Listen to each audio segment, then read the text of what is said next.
if you have been around for any significant amount of time, there are specific nights throughout the year that we like to still worship, but we like to worship in a different way. And so tonight is going to be one of those nights. What we do on these nights is, instead of worshiping at the top, we still worship, but at the end, and we do it by prayer, all right? So what we are going to do is be praying this evening, but it's going to be all of us praying for each other, all right? We like to do that because we show the church as a whole that we're not just a church that can sing hymns and we're cool because we can memorize lyrics.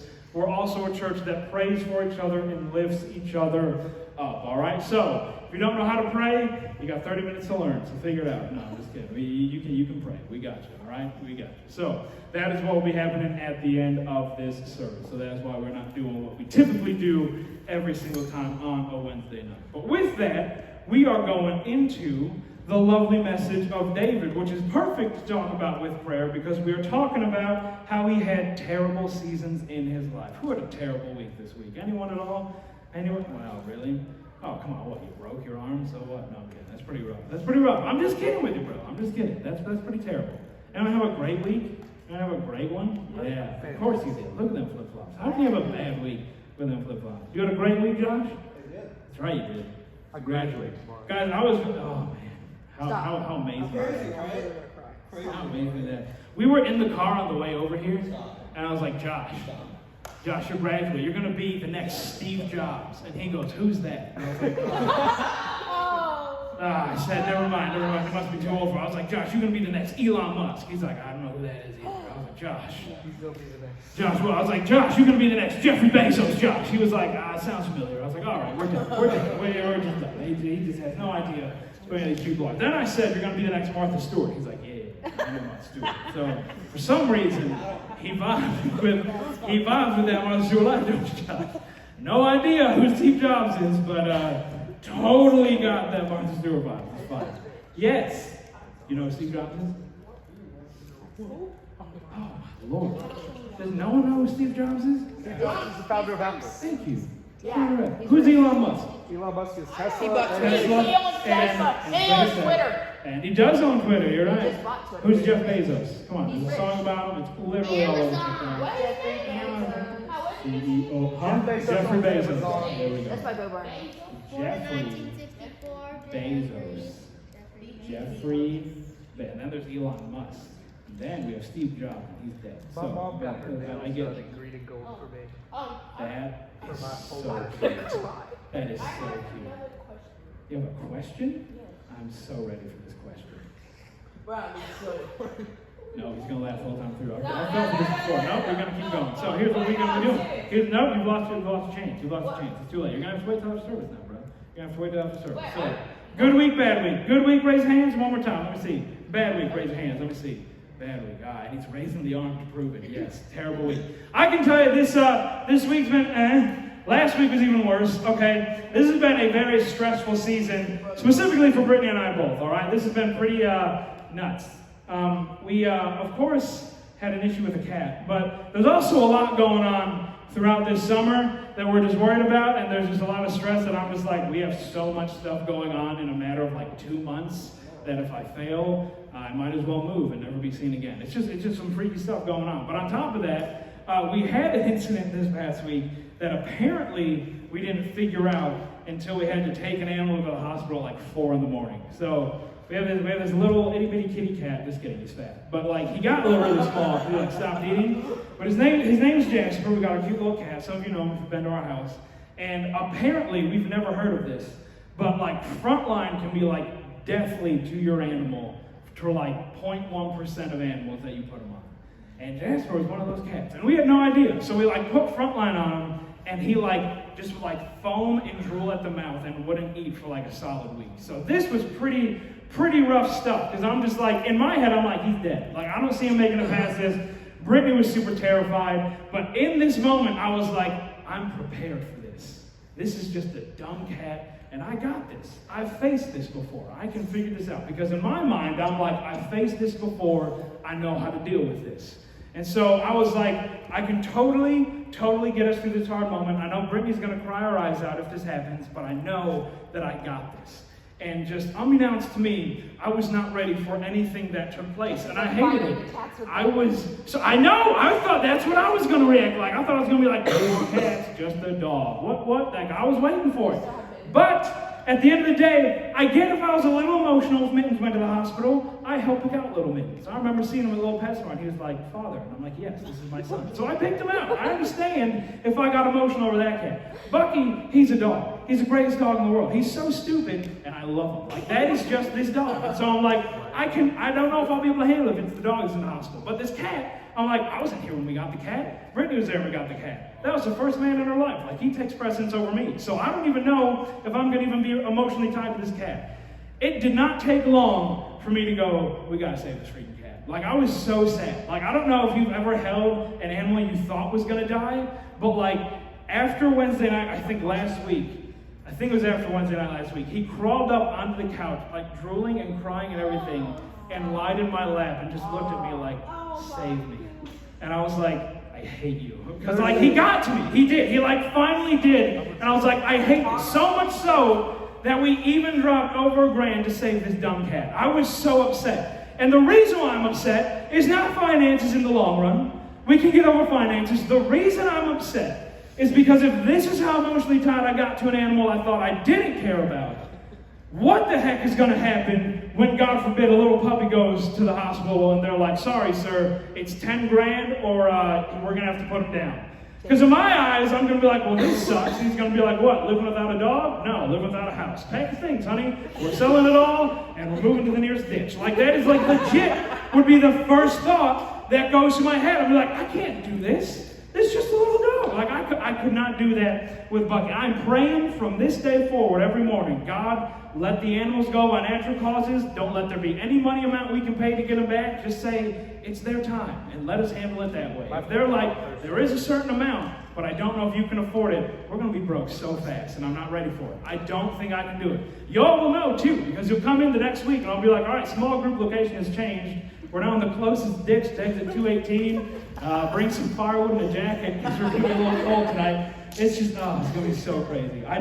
It was a mess this past week. Me and Bree, what? My cat died on Thursday, too. Did it really? This past week? Bro, it sucked. It was a possum? Did you own the I possum? had a pet possum. You best not be lying to me. I swear. You owned a possum. That's freaking adorable. You had a pet possum? Did you throw him out? How do you know it wasn't playing dead? They played dead all the No, time. it was dead. Oh, bro. It was a baby. It was a baby? Dude, that's so sad. Stop. That's freaking adorable. No, it's not. Yes, it is. Look, it's not going to fly and kill you. I need to see. That's adorable. Look at that little baby possum. Oh my That's God. so cute. What'd you name it? I didn't name it. You didn't name it? Hey, you didn't get too attached to it. That's No, so I big did. sad, though. I was so You sad. did? You're committed. You're like taking him to PetSmart getting his little vaccine. He's not getting COVID today, folks. That's so cute. Oh, little possum. See, that I takes fed my it dog. cat milk. I think that's why it died. You fed a cat milk? Yeah, it was like Nurse, I didn't know what it was, so I figured the closest relative was a cat. Like, I'll try next time. All right, here we go. So, with that, I will say, talking about bad seasons, what a perfect transition. Talking about David in bad seasons of life, all right? And so we've been talking about how David pursues the heart of God and how he does so in the good, bad, and lonely seasons of life. So, last week, we discussed David in the good seasons of life. And this week, we will be discussing how David pursues the heart of God even in the bad one. So we will be talking about how he does just that. And so later tonight, obviously, we'll be praying for everyone because of the bad season that we may be experiencing right now. But last week, if you remember, when we talked about the good seasons David was going through, we talked specifically how if you have been following God for any substantial amount of time, following God in the good seasons of life are honestly sometimes the hardest things and moments to follow God in.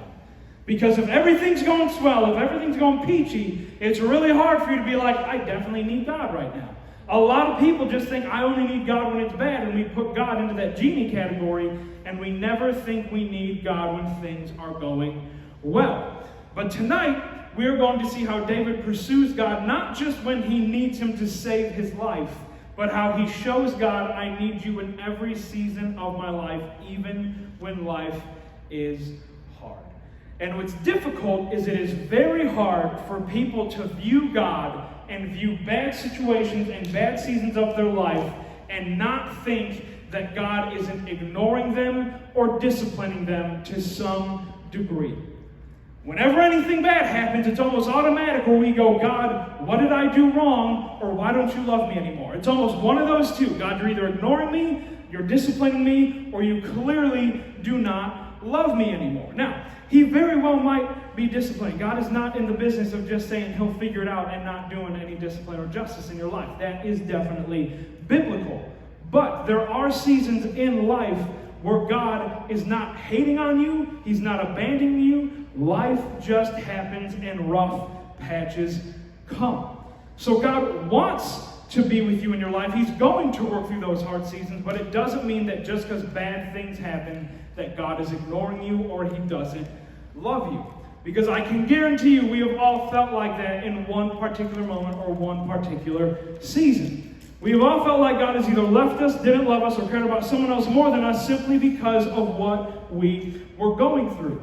And whether that is eye-opening to you or whether you just think that this is something that is God's character and so I'm just going to shrug it off and just accept the fact that he doesn't love me in tough seasons of my life, we need to know what the Bible says about it. Because whether it's been a tough relationship in your life that has led you through a bad season, whether it has just been some rough patches along the road that has led you through a bad season, or maybe you've lost something like a relationship in the family, or like an item that you loved, or maybe some dumb cat. It might have been something, anything in your life that made you into the person that you are today, that makes you think that God doesn't care about you in bad moments. But whatever it is, we have all experienced this to some degree if we have been following God for any amount of time. But David, even in these moments, even though he struggled with these exact same thoughts, shows us that the difference on how to deal with these problems is continuing to find God and not continuing to forget about God. And so I can't think of a better passage that shows how I feel in times of trouble and how willing I am in times of trouble to not go to God but instantly blame him than Psalm chapter 10, verse 1. Psalm chapter 10, verse 1 is written by David, and David clearly says this. He is lamenting and crying out to God and says this. He says, "Why do you stand afar off, O Lord? Why do you hide yourself in times of trouble?" I love that. He's not accusing God of sinning. He's not accusing God of just running away. He's like, God, why are you hiding? That's the most real thing that I think David could have said, because there are so many seasons of life where I'm like, God, I know you're everywhere. I've heard from the moment that I was born, you can be everywhere all at once. There's not a place I can go that you can't, so you clearly must be hiding. Why do you hide yourself from me in times of trouble? And this is David, the same man who pursues the heart of God, the same man who is known as the man after God's own heart, asking God, why do you hide yourself from me in times of trouble? This is 100% relatable across the board with every bad season I've gone through in life. To some degree, I've either thought, I deserve this, and I might have, or, God, you are hiding yourself from me. And what we can learn from David saying this in just the first verse, what we can learn from David saying in just the first verse of chapter 10, and if you don't know this point already, this is probably the biggest point that you can walk away with tonight. If you don't know, letting God know how you feel is one of the biggest things you should be encouraged to do on a week in and week out basis. David does not go to God and say, I am not going to tell you how I feel. I'm not going to tell you how I'm struggling. I'm not going to come to you because I feel like you hate me. He tells God exactly how he feels. Let God know how you feel, because David went straight to God and told him about his problem and told him about his issues. Right off the bat, he said, God, this is what I'm going through. I feel like you're hiding from me. What gives?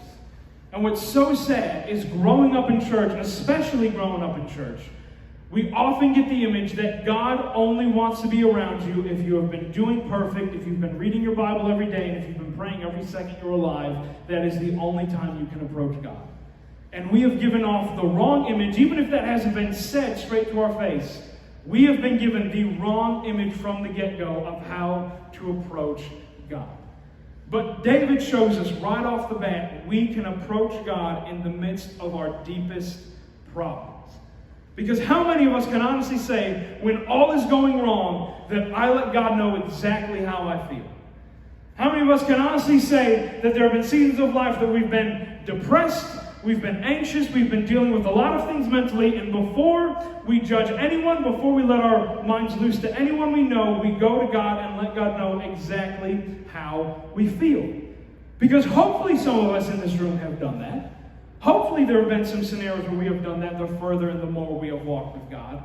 But I'm willing to bet a majority of us, when we go through hard seasons, the first thing we let go of is God.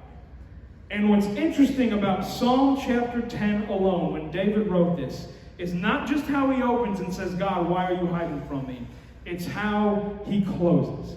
Verses 17 and 18 is how David closes this psalm, and he says this. He says, O Lord, you have heard the desire of the humble. You will strengthen their heart. You will incline your ear to vindicate the orphan and the oppressed, so that the man who is of the earth will no longer cause terror. He starts off the chapter by saying, God, you are nowhere to be found, and you must not love me in my seasons of bad. And then closes and says, but I know you are here, I know you are with me, and I know that the more I follow you, the more you will destroy my enemies and lift me up because you care about me. Friends, maybe one of the biggest things you can walk away with tonight is knowing that you can bring your struggle to God. You do not need to hide away until your struggle is perfect. You do not need to wait to approach God until the sin is ultimately defeated. You need God in these bad seasons. Come and express your feelings to God. And so another great story that shows us, which isn't in the Psalms, but is back into the books of 1st and 2nd Samuel, is a story where we see David respond right away, if we're being honest, in a very stupid way. This is a very wise way, and I'm going to explain how it's wise. But the moment you read this, you look at David and you're like, you are so dumb. To the point where the men who were with him thought, you are so dumb. And the reason why people thought he was dumb in this story is because how many people have ever heard of the Cave of Adullam? I highly doubt people have heard of this. You've ever heard of this, the Cave of Adullam? The Cave of Adullam is where David runs and hides when Saul is trying to kill him. So Saul is trying to kill David. David runs, hides away in a cave. And so Saul arrives at the same cave where David is hiding, and he has all his men there ready to kill David whenever they find him. And Saul gets off his horse, walks into the cave, and he doesn't see David. And so right here, David has this perfect opportunity to kill Saul, make his life clean, and be completely freed when he walks out of the cave. Because remind you, the 50 men or so outside of the cave are not going to kill David. Because who's next in line after Saul dies? David. So if Saul's dead, these men automatically serve David. He's not worried about the people outside of the cave waiting for him. He is specifically worried about Saul. So in this moment, when he can go and just cut this fool up and kill him, he doesn't do it. Instead, he pops up out of the cave like a peekaboo and says, here I am. I just want you to know I'm not trying to kill you even though you're trying to kill me. That's what he does.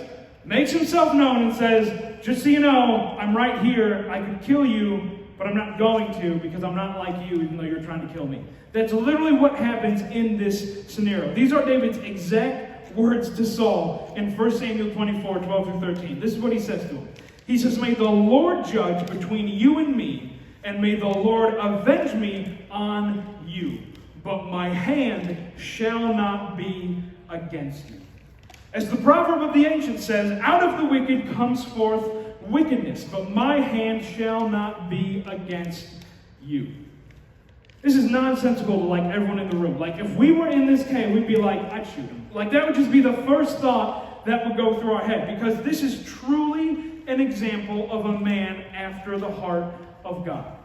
Because if I'm being honest with you, and if you're being honest with me, I'm willing to bet if we were in this same situation and I found a person who is trying to kill me, and I had them all alone with the perfect opportunity not to just take revenge, not for just the sake of revenge, but for the sake of protecting my life and protecting my family's life, I'm probably going to take those chances. I'm probably going to roll those dice and destroy this fool because I don't want him to kill me and I don't want him to go after my family. But David doesn't do that. He refuses to take a life that God has not called him to take. He doesn't do it. He stands up in the middle of the cave and goes to the entrance right where he came in and says, I could have killed you and I didn't, so let God judge between us and let me live. This is not just a fascinating display of just self-control, even though it definitely is. This is an amazing commitment to the will of God over a personal one. An amazing commitment. Because how David can say, I'm going to pursue the will of God over my own in this moment is incredible. Because he cared more about fulfilling God's plan and possibly dying than fulfilling his own plan and guaranteeing the fact that he would live. David cared a whole lot more of doing the will of God, knowing his life was on the line, than fulfilling his own will and his own plan and securing the safety of his life. But something that is just as extraordinary in this passage is the very first words David mentions in verse 12. What does he say? He says, may the Lord judge between us. May the Lord judge between us. Now I want you to think of a time when you were probably the most heated with somebody, even if it was this morning, because that's probably a lot of you. You got anger issues, let's be real. Think of a time when you were most heated with somebody and you were willing to do whatever it took to get revenge on this said individual. Now I want you to think back to this time and think about the entire conversation, the entire thing that happened between you and said person. And I want you to think about the moment that you walked up to them and said, hey, I know that we're a little frustrated at each other, but I'm just going to come to my senses and say we're both in the wrong, so I'm just going to let God judge between us. How many of us went with that approach at the end of the day? That's right. None of y'all did. Because none of y'all have that type of self-control. Quincy did, because he's the only righteous man in the room. But everyone else I'm willing to bet, when face to face, you did? Blasphemy. I'm blasphemous? Thank you. I'm willing to bet everyone else in the room, when face to face with this decision, did not just go, now hold on a minute. I might be ticked off that my brother just punched me in the face, but let me just understand he's coming from a rough spot, so I'm going to take a step back and say, God, let you be the judge between us, because I don't know what he's going through, and he doesn't know what I'm going through. So I'm just going to let this happen. No, you smacking the fool in the face. If you don't have any amount of self-control, you are not going to say, let God judge between us. And yet that is exactly what David did.